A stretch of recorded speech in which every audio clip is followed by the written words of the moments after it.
Nesse vídeo eu vou falar como selecionar o periódico para o artigo de vocês. O melhor é que já haja um direcionamento para o periódico específico desde o início da elaboração do manuscrito. Conforme vocês desenvolveram o projeto e vão começar a escrever o manuscrito, o melhor é já no início direcionar para um periódico aquela pesquisa. Alguns pré-requisitos para auxiliar na escolha do periódico. O artigo tem o conteúdo adequado àquele periódico, tem artigos com tema publicados naquela revista, tem o nível adequado à revista, o poder do estudo ele é compatível com o padrão do periódico, tem o tempo adequado, o assunto da pesquisa ainda é atual, tem o estilo correto do periódico, a revista publica o estilo ou o formato do seu artigo, como uma revisão ou um relato de caso, por exemplo. Dependendo da revista, ela pode não publicar revisões que não sejam sistemáticas ou relatos de caso. Então, se seu artigo for assim, nem adianta mandar para esse periódico. Alguns outros itens que também podem ser considerados: o prestígio daquele periódico, a taxa de aceitação, a rapidez na publicação. Existem alguns periódicos que demoram meses ou até anos para publicar um artigo, e os custos, que existem periódicos que são pagos e outros não. Às vezes os periódicos eles têm um limite de páginas que não são pagas, e dependendo se o seu artigo tiver maior do que aquele limite, você vai ter que pagar páginas adicionais. Como é que a gente vai saber se um periódico tem qualidade ou não? A qualidade das revistas ela é proporcional à qualidade das publicações que tem nela, e ela é medida através de avaliações bibliométricas, que a gente chama. As principais a se considerar é o fator de impacto, o CITES-PERDOC, e no Brasil a gente tem o Qualis, que eu já vou falar o que é isso. Essas avaliações elas são feitas com base nas citações que os artigos têm. Quando o artigo ele é mais citado, é um indicativo de que ele tem mais relevância, ele tem mais importância para aquela área. Obviamente ele pode ser citado sendo um artigo ruim, isso pode acontecer, mas usualmente o mais comum é quanto mais citações receber, mais relevante seria aquele artigo. Então o artigo ele vai ganhar credibilidade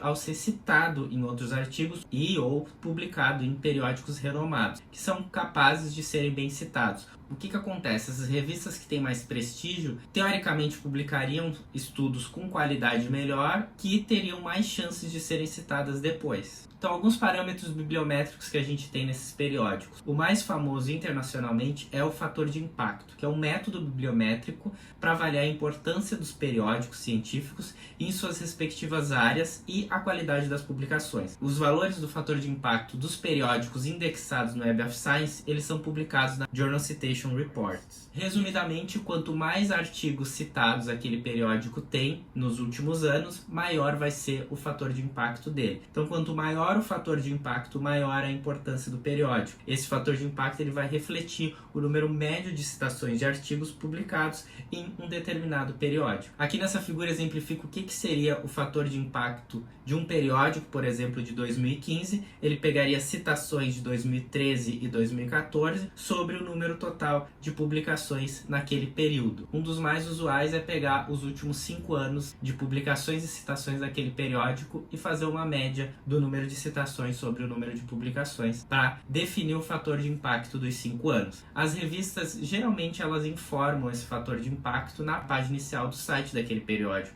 Então, se vocês quiserem saber o fator de impacto, podem procurar na própria revista, que usualmente vai estar informado lá. O CITES-PERDOC, ele foi criado na década de 90 pelo CIMAGO e busca citações no Scopus, que é uma base de dados científica. E regularmente são atribuídos valores semelhantes aí do CITES-PERDOC e do fator de impacto, que detém um equivalente peso na CAPES aqui no Brasil. O que é o CITES-PERDOC? É a soma das citações dos artigos publicados em um determinado tempo, dividido pelo total de artigos em questão. É uma outra métrica que também pode ser utilizada. E o Qualis é um sistema brasileiro de avaliação de periódicos, só funciona no Brasil, que é mantido pela CAPES, que é a Coordenação de Aperfeiçoamento de Pessoal de Nível Superior. O Qualis ele vai relacionar e classificar a qualidade dos periódicos por área de avaliação. Então a gente tem a área da odontologia, a gente tem a área da medicina, a gente tem a área da administração, e vai categorizar aqueles periódicos em Qualis A1, A2, agora também já tem o A3, o A4, B4, B1, B2, B3, enfim. Vai categorizar em uma dessas categorias. O A1 e o A2 são os melhores e ele vai diminuindo até chegar no C. O que é importante considerar aqui? Ele é independente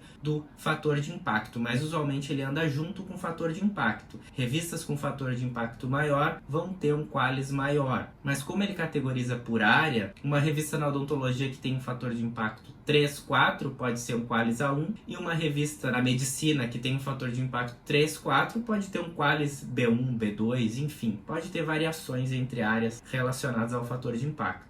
Para achar o qualis, é só entrar na plataforma Sucupira e pesquisar o qualis daquele periódico. Vocês podem pesquisar, inclusive, por classificação. Eu quero saber da área de odontologia, todos os periódicos que têm uma classificação A1 no último período de avaliação, porque esses qualis eles são revisados regularmente, e vão ver quem é A1 ali e qual periódico seria possível de eu mandar o meu trabalho, por exemplo. Algumas outras métricas é a taxa de aceitação, que é o percentual de artigos aceitos entre o total de submetidos. Usualmente as revistas de maior prestígio têm uma taxa de aceitação mais baixa, porque elas recebem muitos artigos, a Nature, a Science, enfim, vão receber uma série de artigos e a maioria deles vai ser rejeitado depois. Isso também pode impactar na seleção do periódico. E a rapidez na publicação. O melhor é que seja publicado mais rápido, que demore 1 ano entre o aceite e a publicação, por exemplo. Já havia acontecer mais de 1 ano até, e é um fator importante que aquela pesquisa pode estar desatualizada, sendo publicada 1 ano depois, alterando a relevância do trabalho ali e apresentando-se o estudo desatualizado. Então, revistas mais qualificadas, elas têm um processo mais ágil. Ali embaixo tem um exemplo de um artigo que foi recebido em junho de 2018, foi aceito em setembro de 2018 e foi publicado em outubro de 2018. Olha como esse processo foi bastante rápido.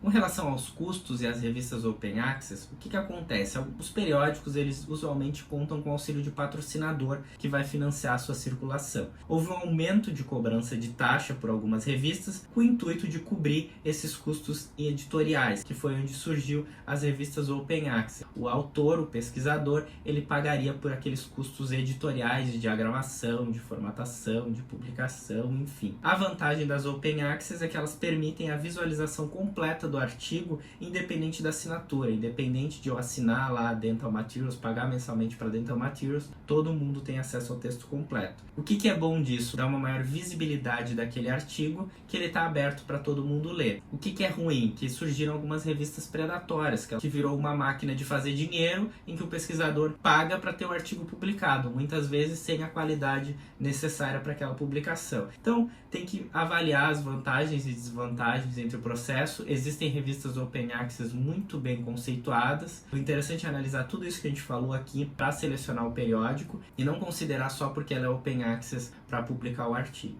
Hoje o que a gente tem? Essas revistas Open Access estão numa expansão grande, justamente com o intuito de difundir mais a ciência, de dar maior visibilidade para os artigos, mas infelizmente algumas entidades elas visam só o lucro sobre as publicações, tornando elas questionáveis. E alguns desses periódicos é o que a gente chama de periódicos predatórios e devem ser evitados pelo pesquisador. O importante aqui é analisar o periódico como um todo. Não é porque ela é Open Access que ela vai ser ruim e nem porque ela é Open Access que ela vai ser boa, porque ela vai publicar o artigo que vai ficar visível para todos. Avaliem o fator de impacto, avaliem o prestígio da revista, avaliem a rapidez na publicação, se os artigos publicados ali têm qualidade, se são revisados por pares, por exemplo, enfim. Tem uma série de parâmetros que a gente já falou nesse vídeo que devem ser considerados e não somente se ela é Open Access ou não, se ela tem custos ou não.